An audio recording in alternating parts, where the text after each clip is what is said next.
Well, good morning, everyone. Thank you for joining us today as we wrap up an historic Democratic National Convention hosted in the greatest freaking city in the world, the city of Chicago. First of all, and most important, I want to thank every single City Chicago worker, the workers who spent months preparing and executing the best political convention that this country has ever seen. I especially want to thank Superintendent Larry Snelling and the thousands of rank and file officers of the Chicago Police Department for doing what they have purpose to do, and that's to keep everyone safe throughout the convention and protecting our guests, the protesters, and everyone's constitutional rights, and of course our neighborhoods. If the 1968 convention went down in history as the example of police brutality, then the 2024 convention will go down as the example of constitutional policing. These brave women and men show the world how we can maintain safety while protecting people's right to protest and to have their voices heard. That is what I asked them to do, and I'm so proud of that work. The DNC was truly a full force of government effort, so I want to take a few seconds to acknowledge all of the government departments and sister agencies who put in the long hours and accomplished this monumental feat. Our Office of Emergency Management and Communications, led by Executive Director Jose Terrado, he did an incredible job this week. Let's give him a nice warm round of applause.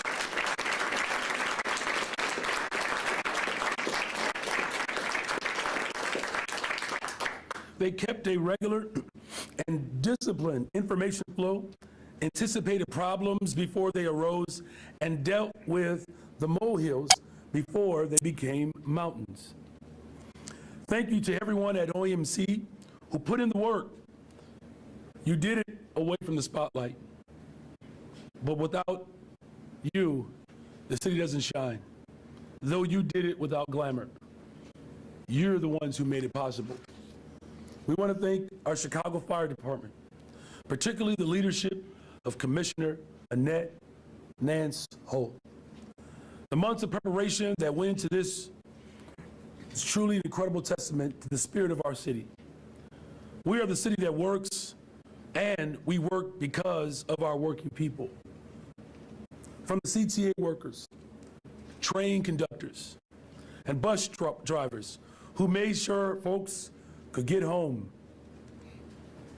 to the streets and sanitation workers who made sure we showed the best of who we are to the entire world. And of course, to our Department of Transportation that coordinated all of these routes and closures. To every single city worker, regardless of their department, that contributed in big ways, you did it small and large. You welcomed visitors to Chicago. Visitors who were blown away by our city. They saw great, vibrant, clean streets, small businesses, bustling commercial corridors, world-class food, and the mosaic of our neighborhoods. They saw our 600+ public parks and, of course, our beautiful lakefront. But more than anything else, they saw and fell in love with our people. Because DNC or no DNC, it is still Chicago.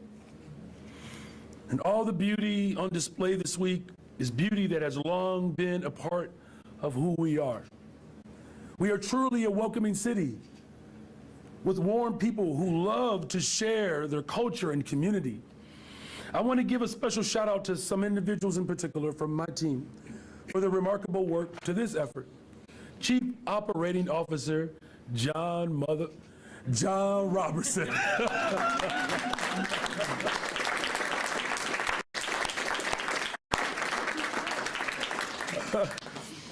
Had y'all for a minute there, huh?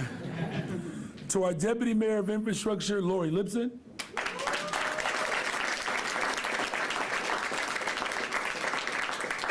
Deputy Mayor of Community Safety, Gary Gatewood.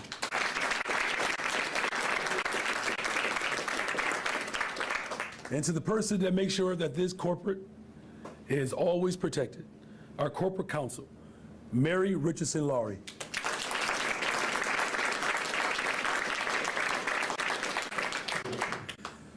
To our communications teams and so many others that I really just wish I had more time to name.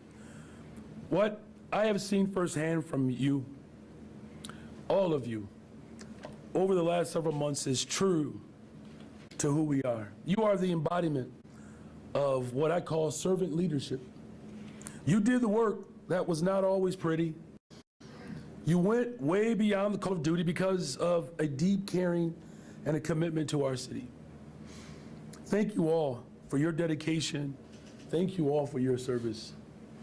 We partnered with the DNC Host Committee and community partners to rescue, check this out, you all, more than 7,000 pounds of food. Angela Tovar, you did your thing.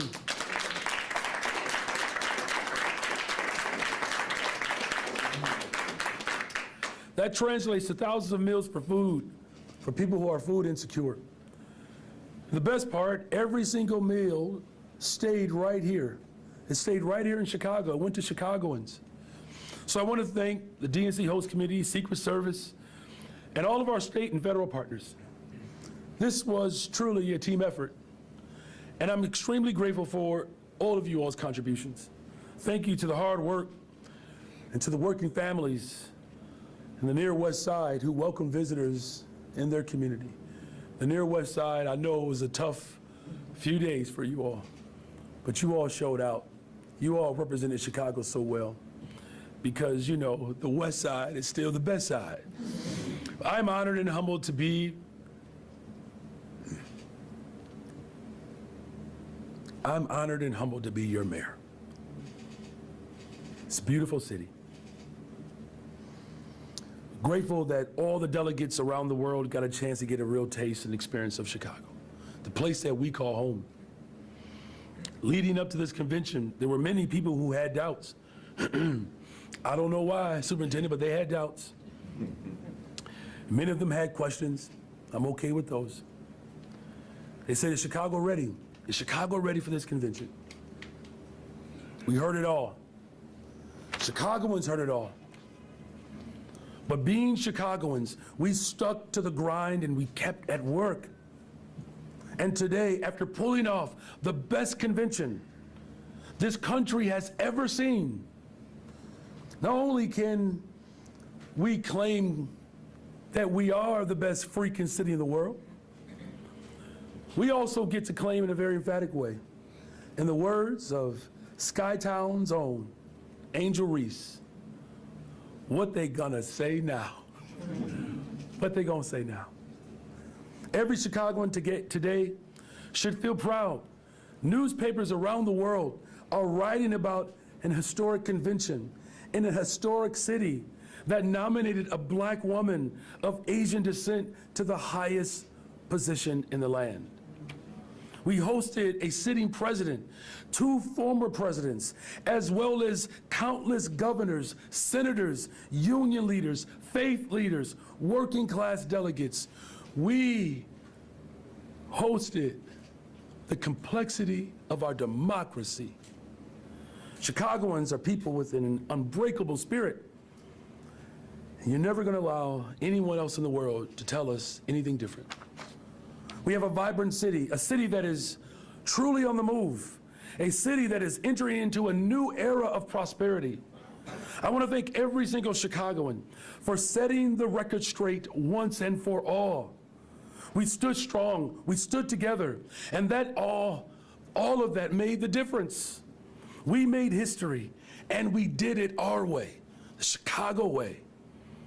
So now, With that, I'm going to bring to the stage my dear friend and the great optimist, because like me, he's a beloved Cubs fan, OEMC Executive Director, Mr. Jose Tirado.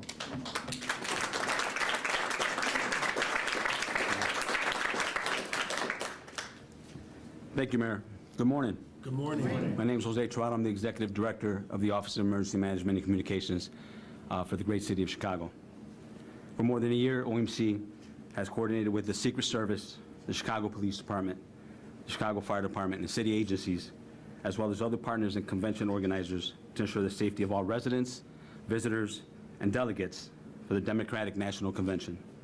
I want to take this opportunity to thank my staff at OEMC and all of our partners who have been part of this great mission. I want to thank our 911 call takers and dispatchers, the emergency management team, the traffic management authority, our 311 call takers, our OEMC operations centers, our OEMC communications team, and the more than 40 agencies and partners represented in the Emergency Operations Center. I also want to acknowledge the outstanding coordination and communication amongst all our agencies to ensure the safety of this event. I am proud to have worked with this team throughout the past year, and I am grateful for their partnership. And with that, I'll turn it over to Superintendent Larry Snelling.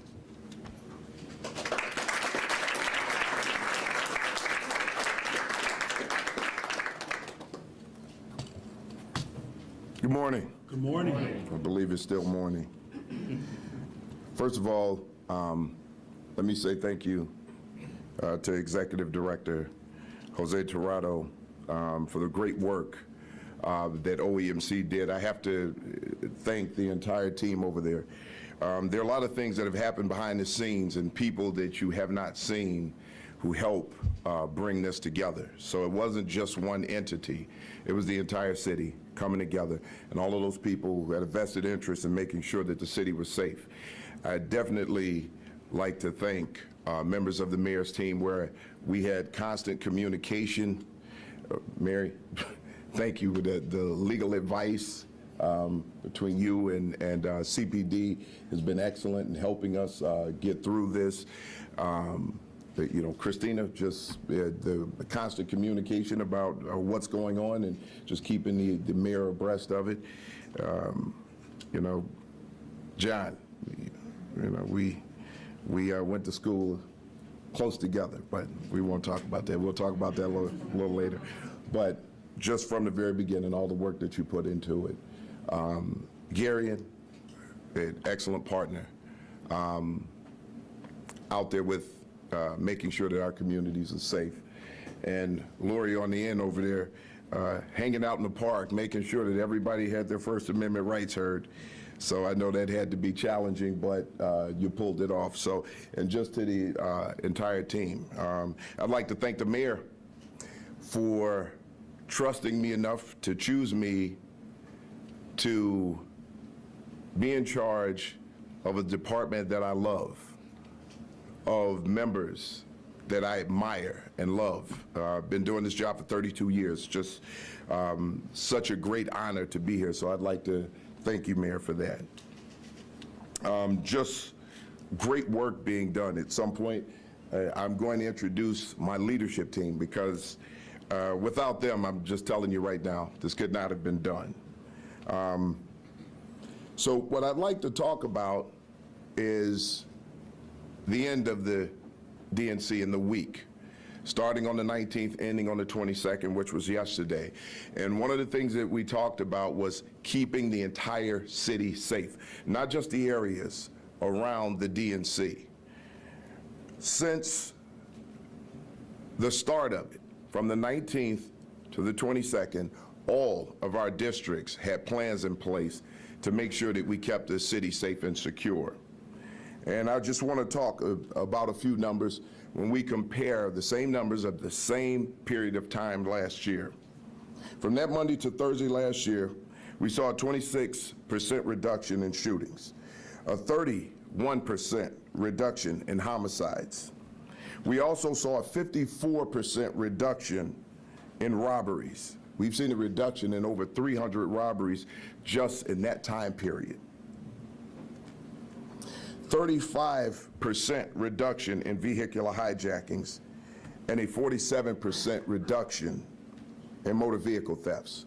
Now, although those are reductions, we still have work to do. But it just goes to show the work that was still going on in our districts and around the city while our other officers went down to protect people's First Amendment rights and protect the city as a whole. I can't say enough about our partners at the Secret Service, just the constant communication. They've just been great partners. And Derek, the best hair on the planet. I want to recount. He was out there with us yesterday. Joe Heffernan out there every single day. Jeff Burnside, just great partners. Can't say enough about the work that they did.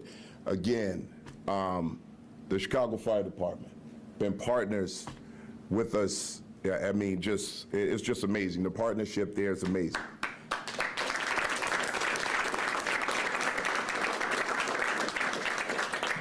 So I have to get the commissioner's name right this time because I messed it up one time. She's never let me forget it. Commissioner Annette Nance Holt. I'd just like to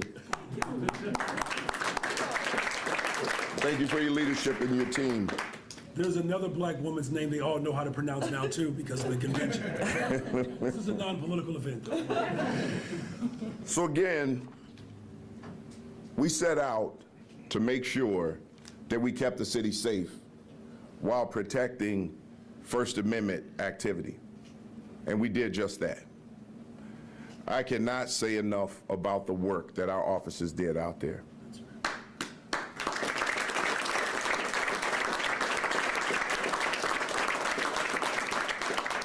We sat and we watched these officers go through it. We saw people yelling in their faces, yelling obscenities, and they maintained their cool throughout. They didn't take the bait. So as a result of it, you didn't see the activity that people expected to see. So again, please, can we stop talking about 1968? 2024, it's a new standard. And the men and women of the Chicago Police Department set that new standard out in the field. And I just could not be more proud of those men and women and the work that they put into this, making sure that the city was safe. As a result of everything that occurred out there, there were a total of 74 arrests that were around protest situations. In that, we had 4 people go to hospital, and that was for medication problems. Someone complained of chest pains. And then there were 3 other incidents where someone complained of some type of injury. There was an injury to a finger and pain to a knee, and they were treated and released. We had a few officers who were injured, and those officers refused medical attention because they did not want to leave their fellow officers out there alone. They wanted to stay with their fellow officers to make sure that they were safe. So as a result, with no one being injured, no one being hurt, it tells you how truly effective the approach was and the training was that we started over a year ago. But let me talk a little bit about my leadership team. These people were out there. This was a top-down effort. Without this leadership team up here right now, this could not have been possible. These chiefs were boots on the ground, and they were out there. Because if we expect the men and women of this department to go out there and police the way we expect them to police, we should be out there with them, making sure that we are serving as support. So our overall incident commander, Chief Dwayne DeVries, just the work that he put into preparing for this.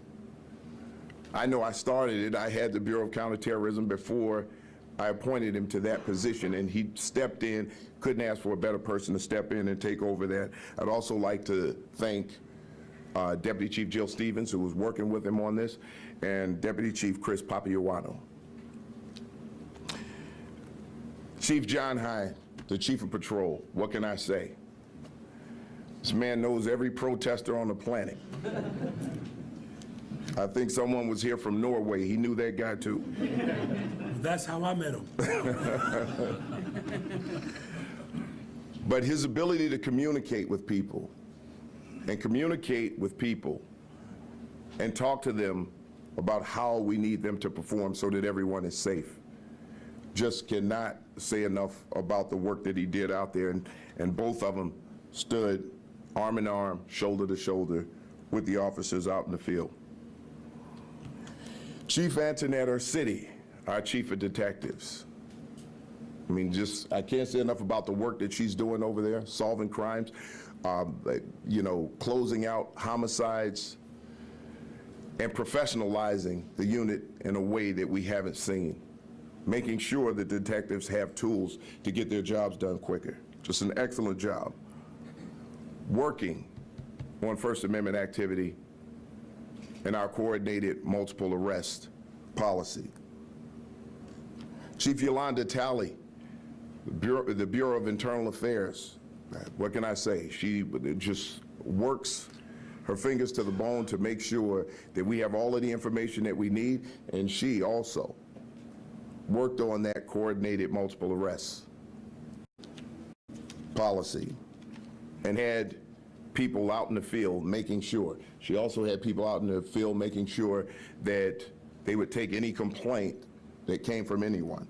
At this time right now, we have about, I believe it's 8 or 9 complaints. I'll just have to confirm that. At this time, total complaints. And that's over a 4-day period. It's just amazing.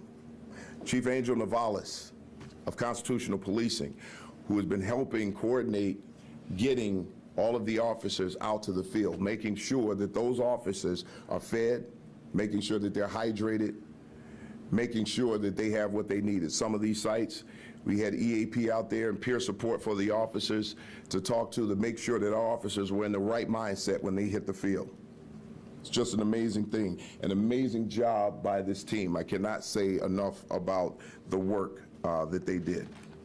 Now, my comms team, Don, Maggie, Tom, and Tom. There wasn't a reporter that could walk up to me without Don putting on his shoulder pads. I just wanted to make sure he didn't tackle anybody, but just the work that you guys have done throughout this have been amazing, so I just want to thank you for that. So, lastly, what I'd like to say is our city was on display. And it was on display for the world to see, and I guarantee you the world was watching because everyone kept talking about 1968. However, we showed again that this is not 1968. We showed what human beings, men and women of the police department, who are often criticized, some of it may be warranted, a lot of it isn't. And hopefully we can have a clear understanding and clear dialogue and clear communication about how officers are trained and what officers are dealing with, so that we have a clear understanding of how officers are responding. Change in a department does not happen overnight. It happens over time, and you see what happens when we respect human beings because we expect them to respect others. When we take care of those human beings and make sure that they're well, make sure that they're taken care of, because when they feel comforted, they can comfort others. This is why these officers show great restraint. We treated them like human beings because that's what they are. As we continue to move forward, the DNC is behind us now. Now it's time to bring this city back up to the standards that we know it can be. And that starts with everybody here and the collaboration in this room, and I'd like to thank everyone here. And I just can't say enough about the Chicago Police Department. We will continue to grow. We will continue to get that done. And so that I don't mess this up again, I am going to introduce the Chicago Fire Department Commissioner, Annette Nance Holt.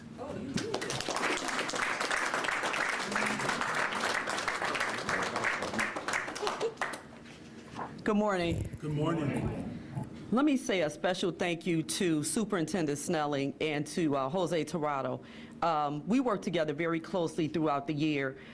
We have a lot of special events, so we're quite familiar with each other, and we're used to planning big events. Of course, it wasn't a surprise to us, and we came together and were able to do this along with our partners, the Secret Service, which we work with on other occasions when they come to town. So I'm just very honored to have a partnership like this, to have people who are willing to put in the work and take the time to make sure everything is the way it should be. And I also want to especially say thank you to all the city agencies that work so closely with us. If we started naming them, we'd be here till tomorrow, because every city agency basically had their footprint with this convention. And they did a great job to make sure this historic event went off the way that it did. I want to say our planning and passion and commitment, it paid off. This took a lot of planning, a lot of tabletops, a lot of drills, a lot of manpower, a lot of thinking, a lot of rethinking, a lot of paper in the garbage can, because it just didn't plan out the way we wanted. But I want to start by thanking my command staff, because I'm going to tell you, being a leader without a great command staff like I have, it just couldn't happen. And I tell you, I have the best. I have Mary Sheridan, who rolled with me every day, wherever we had to go, to make sure everything was going the way it should be. Deputy Fire Commissioner Mark Furman, he runs the whole city's operation, fire and EMS, a phenomenal man who, he had a board over there in his office. Every time I go there, the board would change. I mean, we were like, what now? He would think of other things along with his team that we needed to address to make sure we were successful in this. Also to Chief Cynthia Herring, she's the Fire Prevention Bureau, which was over all the venues. They had quite a challenge, but they did a great job in what they did. Also, Chief Himmold, who was over at operations, he was moving our strike teams, our task force in place to support CPD. Phenomenal. Chief Keller, who was over logistics and our task teams, he actually was responsible for logistics. Logistics made sure all our members were transported, fed, all their needs were met, water, whatever they needed, even down to porta potties. Everything worked out great with this partnership. Also, Assistant Deputy Fire Commissioner Hernandez, who's back here, who was over EMS, Emergency Medical Services. He made sure all of his paramedics, all the paramedics were in place, and they had everything that they needed. Another lift, and we still continue to serve the entire city without anybody suffering any delays. And especially to District Chief, well, Deputy District Chief, he thinks he's getting a promotion, I think. Yeah. Francisco Velez, let me tell you, everybody will tell you, anything go to Frank. We had all types of things popping up. Frank made sure it happened right away. Invaluable partnerships with all the different agencies. If you ask anybody about Frank, Frank gets it done. And then, the only thing, I didn't name everybody, and I don't want to offend people, but to my men and women of the Greater Chicago Fire Department, my firefighters and paramedics, they did everything to make sure this was a success. I actually visited them last night over by the United Center, and I said, how are you guys? They said, we're tired, but we're honored to be here. This is such a historic event. I was just like, oh my God, that just made me feel so good. They were determined to make this a success. So I just want to say thank you to everybody who was integral to this. If I missed them, I'll catch up with them with a memo when I get back and get some sleep, but I would like to now introduce Jeff Burnside, the U.S. Secret Service Coordinator. Thank you.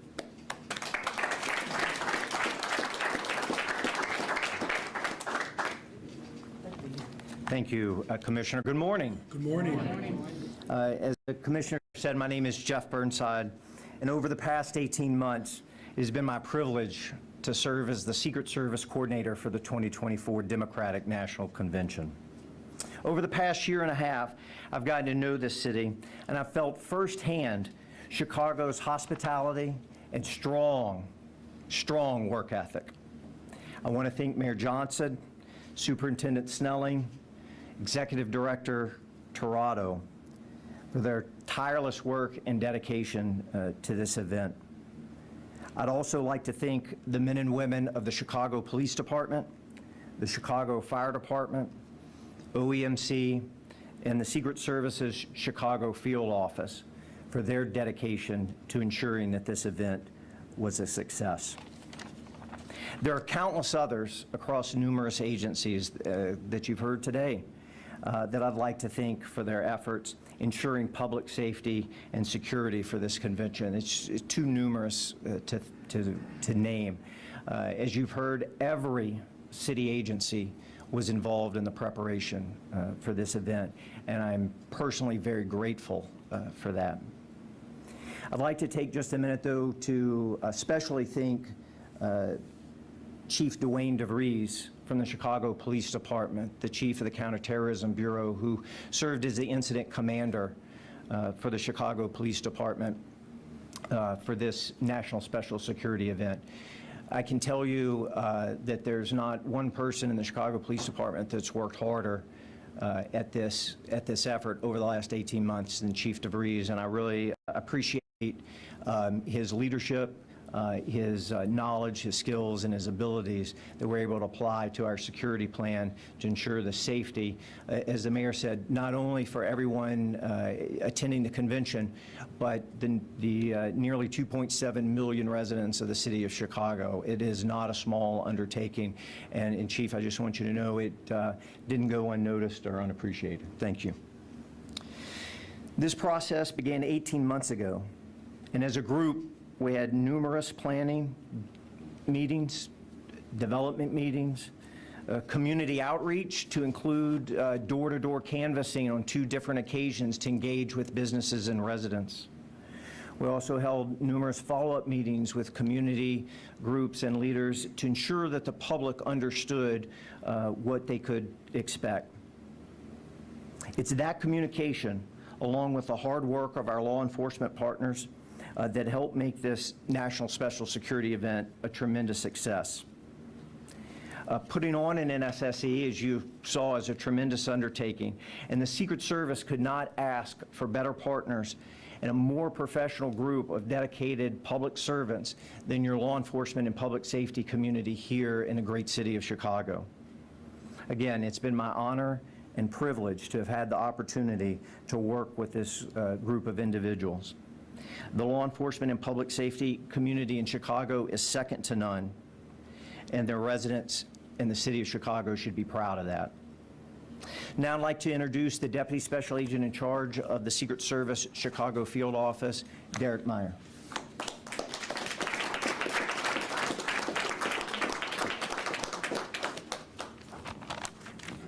Good morning. Good morning. My name is Derek Meyer. I'm the Deputy Special Agent in charge of the U.S. Secret Service's Chicago Field Office. I've been in Chicago for the past 6 years, and it is my home.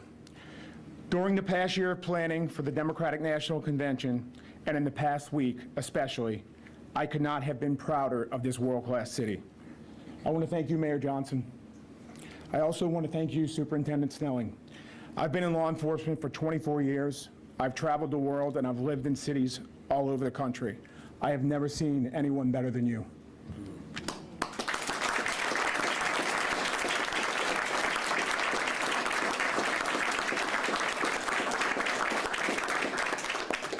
You lead an exceptional police department. I want to thank everyone in the Chicago Police Department, along with OEMC Director Jose Tirado. I also want to thank all of our federal, state, and local partners who contributed to the success of the last week. I also want to thank Chicago Police Chief of Counterterrorism, Dwayne DeVries. I couldn't ask for a better friend or partner to go through this. I want to thank Glenn Brooks, the Director of Community Policing for the Chicago Police Department. And I want to recognize Joel Heffernan, the Assistant Special Agent in charge of the Chicago Field Office, who was involved with every aspect of the planning of the Democratic National Convention. This week, he was out in front of the lines this week, along with the CPD partners, talking to the protesters and out there in force. I always say that the Chicago Field Office is a family, and the people we work with at times like this are part of our family. But I want to thank the men and the women of the Chicago Field Office for all their extra hard work during the build-up for the DNC. The Chicago Field Office is also responsible for the states of Wisconsin and Indiana. This year, in addition to being a hotbed for campaign stops, the Chicago Field Office was also responsible for overseeing the Republican National Convention. That's a huge amount of work, and our team excelled to the challenge. I could not be prouder of them. I have been saying for most of the past year that the city of Chicago is a pro when it comes to putting on large-scale events. Lollapalooza, the Chicago Marathon, NASCAR, and now we can add the 2024 Democratic National Convention to that list. Thank you.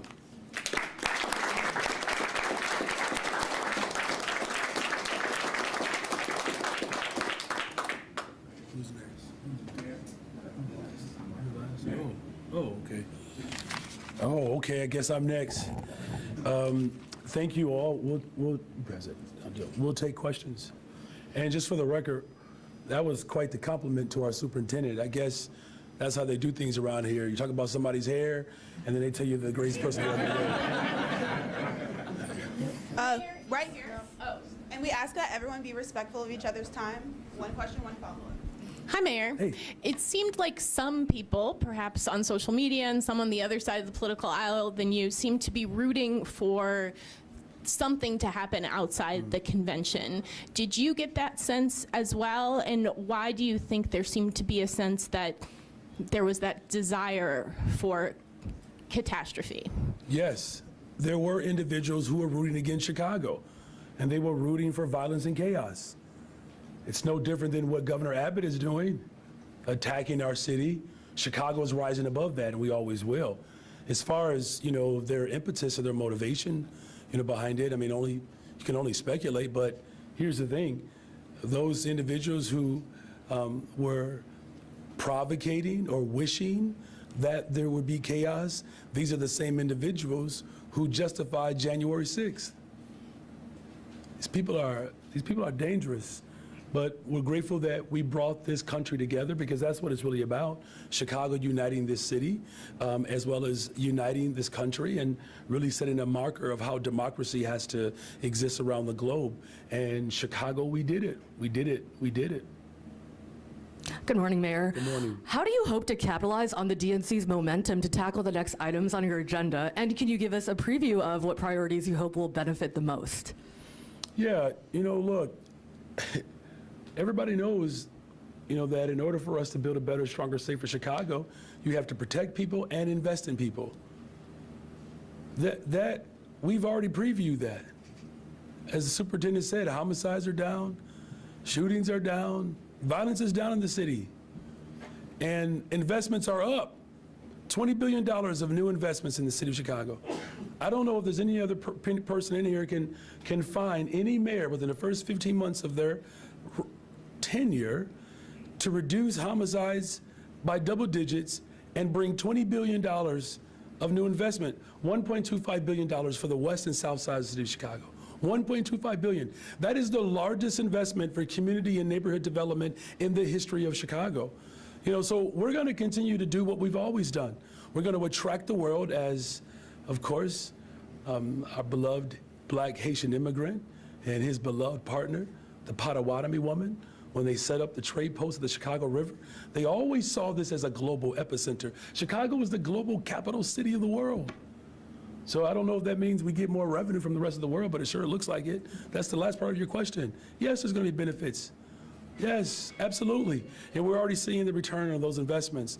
The big point, though, is many of these investments were happening well before the convention even got here. So what we have is just like adding more sprinkles to a very beautifully fine, decorated red velvet cake. But in terms of new investments, what specifics do you think, the time is now? No, but in terms of like CTA, Alice, look, I hear what you're saying. I get your point. It's already happening. That's all I'm saying. It's already happening. I'll say it like this. There was a young student I was able to talk to during our budget roundtables. And thank you to our budget director, by the way, because she kept everything on budget. Annette Guzman, y'all give her some love. She kept my budget balanced. So Alice, to your point, because we see where the investments are, public transportation, environmental justice, all of these things are happening. Housing, a small business expansion, all that is already happening.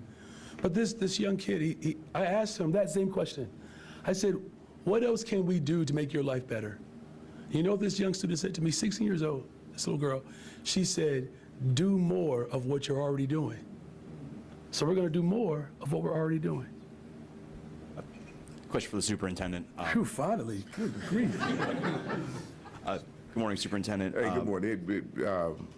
One moment before because I kick myself if I left up here and I didn't speak about Director Glenn Brooks from Community Policing, who has been out there for every single protest and communicating back and forth, just the work that he does out there. So, I just realized he was hiding in the back there, so sorry about that, Sam. Go right ahead. You mentioned a little while ago, obviously communication has been widespread among all agencies, but specifically your conversations with the Corporation Counsel. What advice did you receive and how was that applied throughout the week?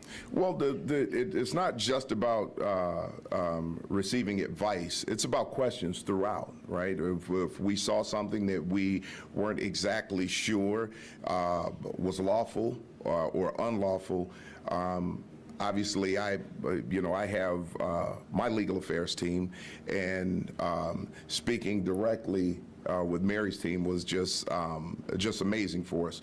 So we were able to bounce ideas off of each other just to see what the best approach would be in particular situations where we had questions about whether some gatherings were lawful or not. So it was, I just can't talk enough about that communication, and it helped us out a lot.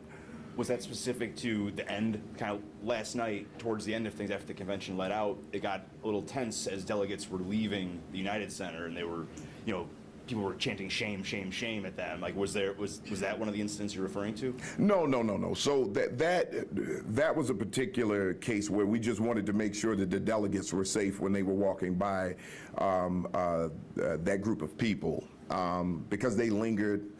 Most people had left, they lingered around. We just wanted to make sure that there was no violence that occurred and that those delegates were safe as they were traveling toward public transportation. But it's other things, just about gatherings in the park, speakers, things of that nature. Superintendent, the tense moments at the protest last night, I wanted to ask about that. We heard a dispersal order, there was contact between police and protesters, and then later on when the delegates were walking by, there were no officers to be seen. Can you just explain what happened there and what police did to diffuse the situation? Well, we diffused that situation by this, and I just want to let everybody know in the room, and I'm not going to call them media, or members of the media. I will say they had press passes. And those individuals would not move. If you walk by there were more people out there with press passes than there were protesters. And we really had a hard time getting them to move. And it made the situation more chaotic. So we realized as long as we were there were certain members with press passes that were expecting a clash. And I explained to everybody there won't be one. So if you're waiting for the carnage, you can leave. But that didn't happen. So when we started to pull our officers out, we realized there was nothing else there for them to film because the expectations of a clash disappeared. But we did have officers still out there. They just weren't highly visible at that moment because we wanted to make sure that those delegates were safe when they were going by. We had people around CTA and on the platforms to make sure that no one was attacked over there. Good morning, Superintendent. Good morning. Early on, we had these projections of 25,000 protesters showing up. Do you have a good gauge on how many actually showed up? And when it comes to the arrests and things, how it breaks down relative to misdemeanors, felonies, that kind of thing?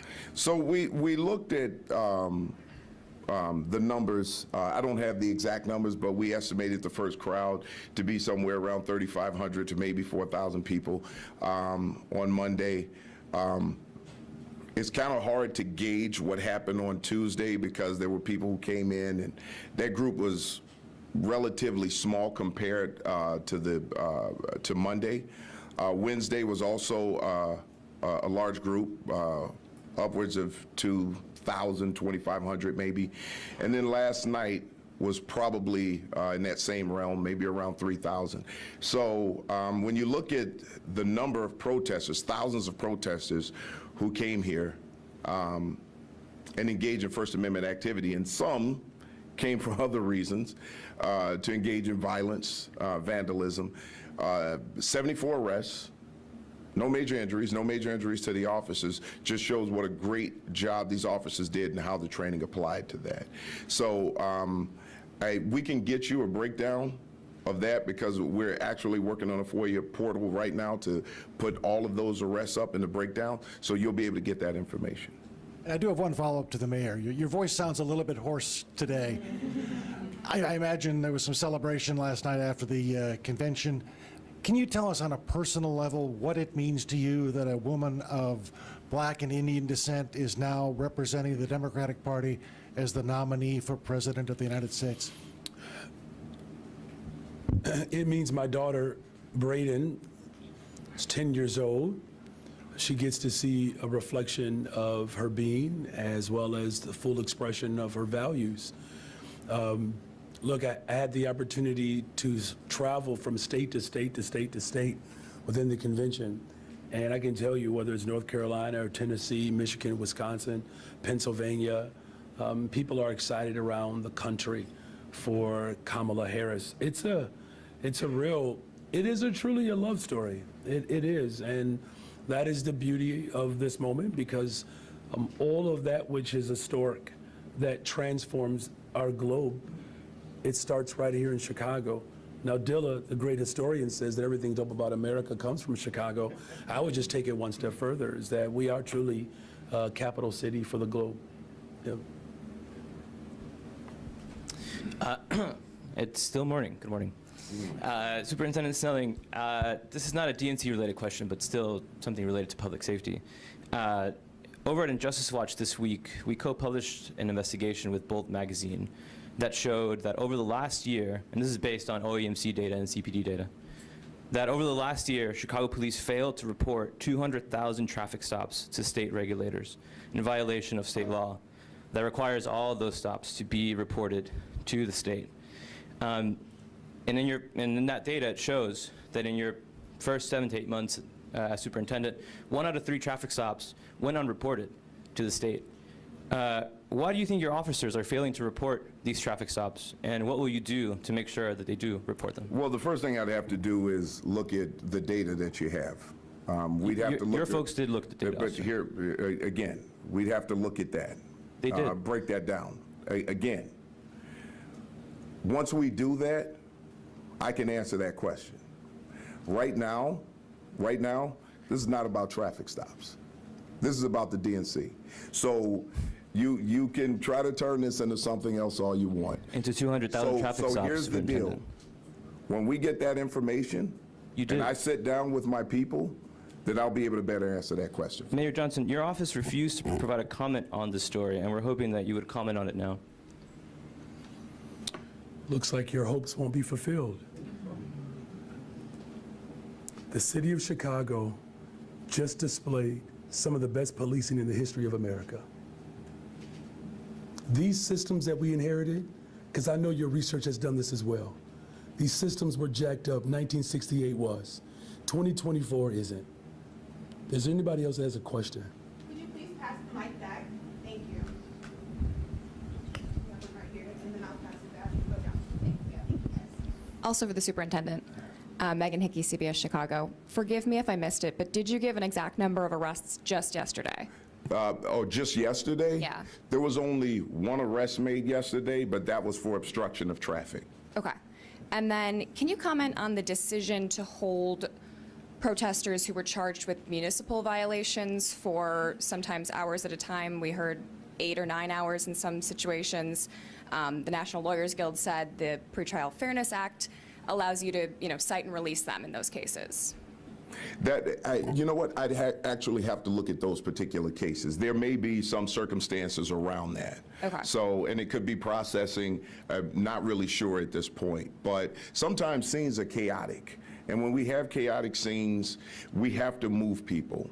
And to move people, it calms situations down. As long as we have people who are standing and they continue to make noise, it draws attention. And the more attention it draws, the more attention it draws to the officers and the overall situation. Those situations become volatile. And in order to keep that down, to reduce the risk of having to use force or take more people into custody, we may have to move people quickly. And that may lead to some processing issues. But in those particular instances, I don't have all of the facts with me right now, but I'm sure we'll be able to talk about that. And your team's planning to publish a whole list with citations and all that information? That's correct. Okay.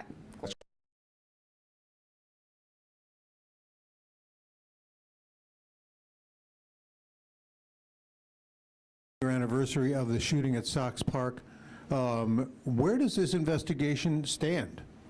Come on. I'm asking for a friend. Really? Here's what I'm going to tell you. We're going to get back to that one too, right? This is about the success of what our officers have done right now. And we will get back to you on that one. Listen, I just want to be clear here and now. We can continue to talk about the past. We can continue to throw stones. But right now, I'm living in the glow of the work that these police officers did to show. And you can do everything that you want to do to try to throw paint on it, to try to besmirch it, to try to bring it down.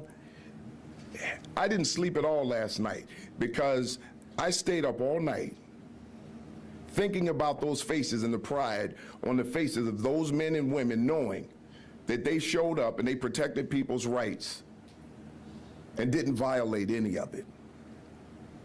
This is a department that's transforming. I will not be moved. You will not break that down.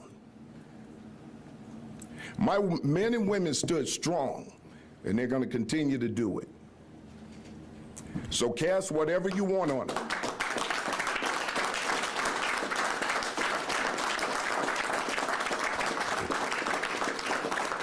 They protected this city, and they're going to continue to do it. And there isn't a traffic stop in the world that's going to change that. These individuals are working, they're being trained, they're being developed, and as we move, you will see this department continue to grow, and you will see it improve. You will see our relationships with community and community members improve. It has already started. So we can continue to talk about the past, but I don't live in the past. I work toward the future, and that's what everybody up here is doing right now.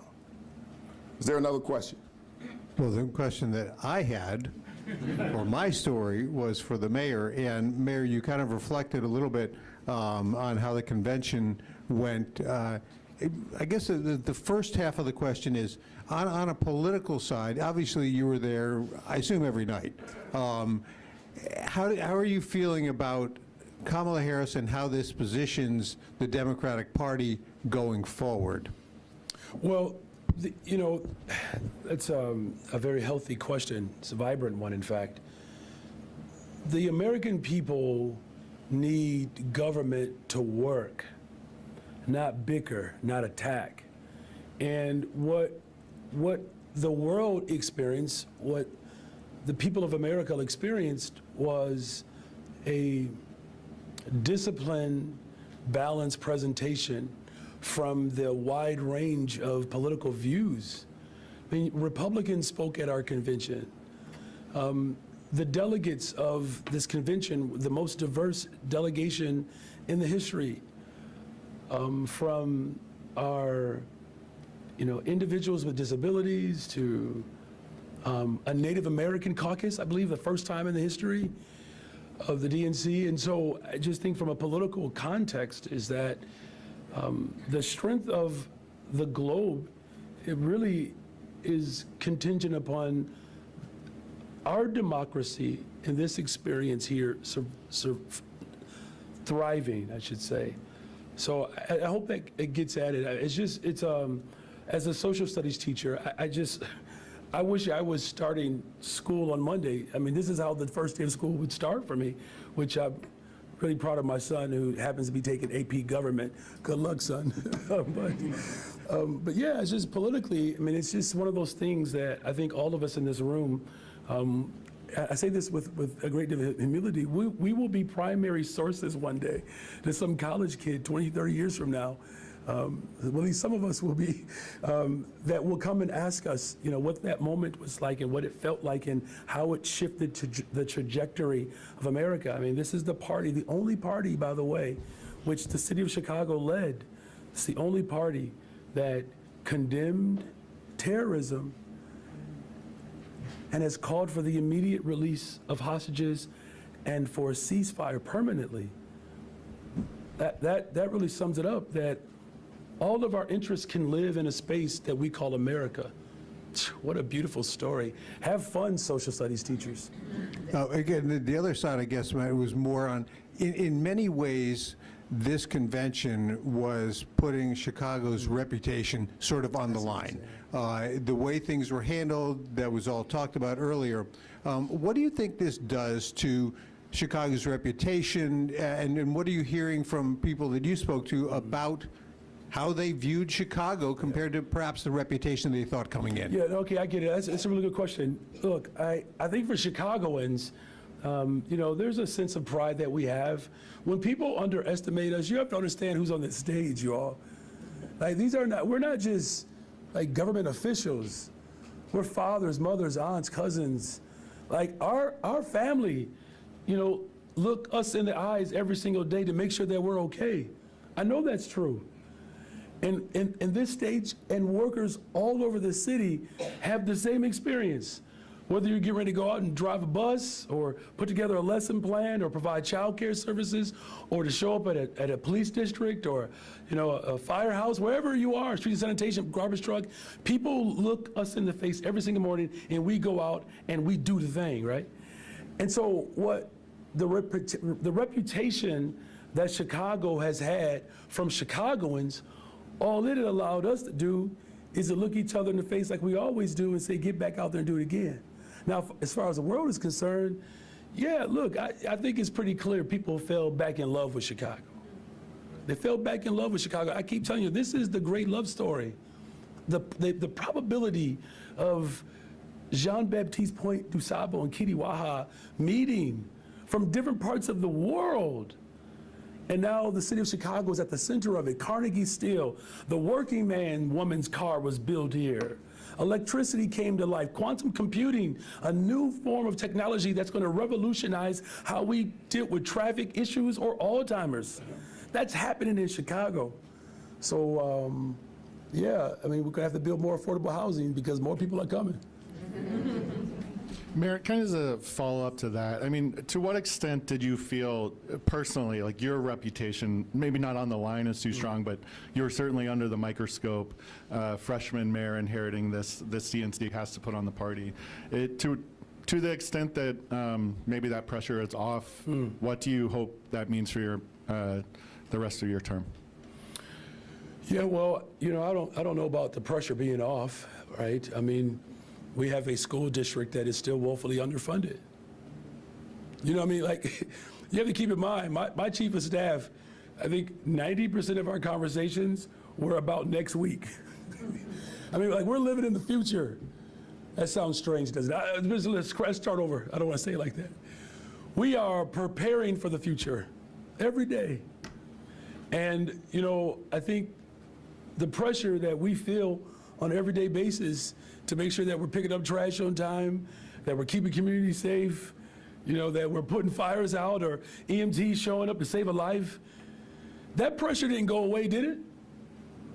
I mean, no one up here is like saying we're so relieved now we could just go take a vacation. In fact, no one is getting approved for vacation for another 2 weeks. But I think to your point though about being a rookie mayor and being under the microscope, son of a pastor with no political ties, none. My first political encounter, my political mentor is Senate President Don Harmon. invited me into his space, didn't know me from anyone. And you rise up from the ranks of a middle school teacher, just an everyday person trying to get by, to become mayor of the greatest city in the world. That microscope is really the microscope on what every black and brown boy should experience and dream of. That microscope, I got you. I just want to make sure I bring this point home, that microscope is for the little brown girl who is first generation, who just got here because you had a tyrant at the border, tried to exploit, and now she's learning another language and is falling in love with the city of Chicago. That's the microscope. And just for the record, Michael Jordan averaged 28 points a game his rookie year, and he led the Bulls to the playoffs. And then you know what happened after that, right? It took a while before they won a championship. No, it didn't take that long. It didn't. And 6 of them, by the way. Yes. You get the point, though. I hear you. And you brought up next week, I think next week you're going to release a potentially billion-dollar budget gap. Is there any, do you almost wish that the timing was different, that you could, as the superintendent said, kind of live in the glow of this for a little longer before you have to get right into a thick budget season? No, the timing is perfect. There's a time and a season for everything. You can't decide which part of your life you want to live in primarily. That's petulant. We don't respond to this position of opportunity obsequiously. We don't fawn over this. This is work. It's work. That's what my father said, never be afraid to work. You don't want to make a mountain out of a molehill. So we're going to address it. We're going to approach it like I promised I would. And got a great team that's going to help us do that. Superintendent Snelling. Chip Mitchell with WBEZ. You mentioned earlier, first actually very quickly, the 74 arrests, that begins Monday or Sunday? That began Monday. Okay. Do you have a number for Sunday? I think there are a couple. I can't remember. No, I believe there was one arrest, but it wasn't necessarily related to First Amendment activity. Okay. So the question I want to ask I have this instrument here so I can actually read it back to you. You said earlier today, the DNC is behind us. Now it's time to bring the city back up to the standards that we know it can be. What standards did you have in mind? Well, we have to continue to bring crime down. Things are trending, but we have to continue to bring crime down. Now, in order to do that, we have to build relationships, and that's reforming our department. Right now, we're under consent decree, and we want to make sure that we're working on that consent decree. We're coming into compliance with the standards of the consent decree. I'm in constant contact with the IMT, the independent monitoring team, and everyone else who's involved. I just want to make sure that we're looking at everything that within the department where there are mistakes that have been made, to take corrective actions on those mistakes. Now, we've seen what great training and tools and preparedness can do for these officers when we give them the right training, the right direction, and the right leadership. That's what's important here. We can talk about numbers. People can sit and look at data. Data doesn't tell you everything. We have to look at everything, on that micro level. And as long as we're doing that, we'll just continue to develop and we'll continue to grow the department. And that's what it's about. So once we start doing those things, we can bring crime down simultaneously as we're doing it and develop those relationships in communities. Okay, thanks. Thank you, Chip. Anyone else? Okay, all right, thank you all. Is that everybody? Okay, thank you all very much. Thank you. 2028? Hey, that sounds about right, doesn't it? Is that Thank true? you, Superintendent. Thank you, man. Appreciate you. You got your